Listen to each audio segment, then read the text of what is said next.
Assalamualaikum warahmatullahi wabarakatuh. Bismillahirrahmanirrahim.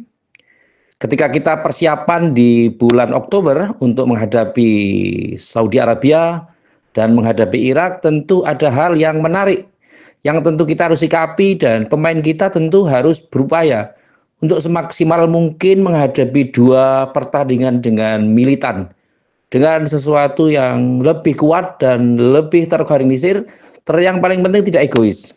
Kalau misalnya ada beberapa teman yang mungkin semalam melihat pertandingan Chelsea melawan Milan, yang kebetulan tadi malam itu dimenangkan Chelsea dengan skor 4-1. Dan ini merupakan satu kondisi yang tentu harus juga diberikan sebuah apresiasi. Enzo Maresca yang tentu saja pelatih yang tentu mantan asistennya dari Pep Guardiola di Manchester City, memberikan sebuah kondisi bagaimana Delap atau Bian Delap ini bisa menendang penalti atas inisiatif dari temannya. Dan ini temannya ini tentu saja tidak egois ya, karena pada saatnya tentu Delap bisa brace mencetak 2 gol.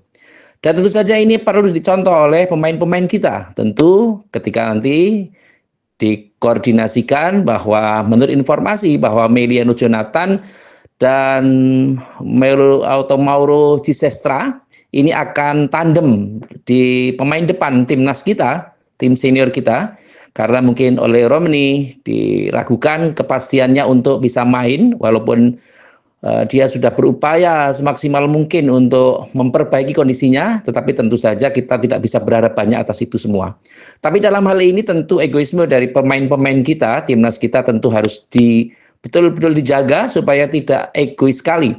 Sebagaimana dulu terjadi ketika Marcelino Ferdinand itu sibuk untuk bagaimana dia akan mencetak gol, tapi ternyata dia tidak bisa berbagi dengan temannya. Tapi juga kita harus ingat bahwa bagaimana ketika kita melawan Saudi Arabia waktu itu, Ratnar Oratmangun waktu itu memberikan assist kepada Marcelino Ferdinand hingga Marcelino bisa mencetak 2 gol atau brace waktu itu.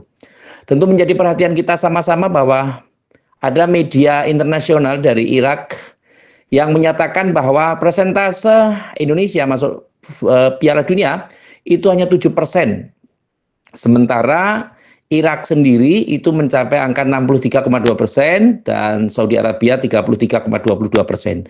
Ini tentu saja ya wajar saja, karena secara peringkat Irak itu peringkat ke-58 dunia. Saudi Arabia itu peringkat 59, sementara Indonesia peringkat ke-118.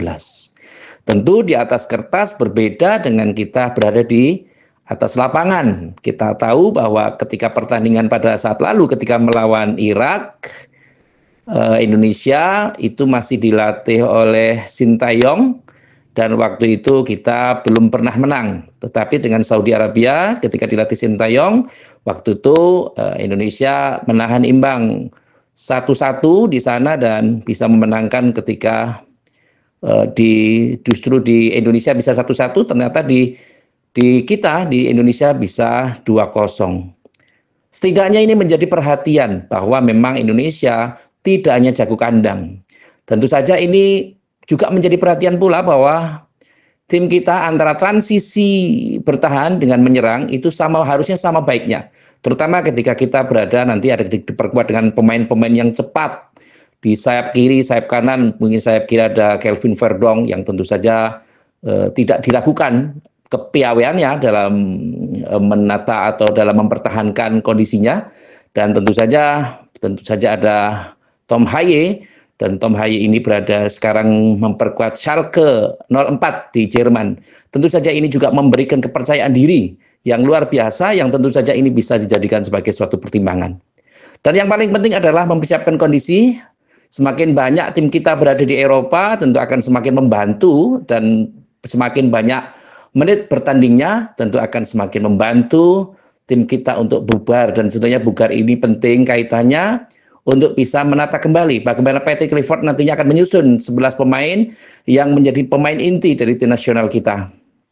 Semoga ke depan ketika melawan Kuwait atau Lebanon di bulan September ini, dalam pertandingan resmi dikondisikan di bulan September ini, nanti akan bisa membantu bagaimana ketika menghadapi Saudi Arabia dan menghadapi Irak.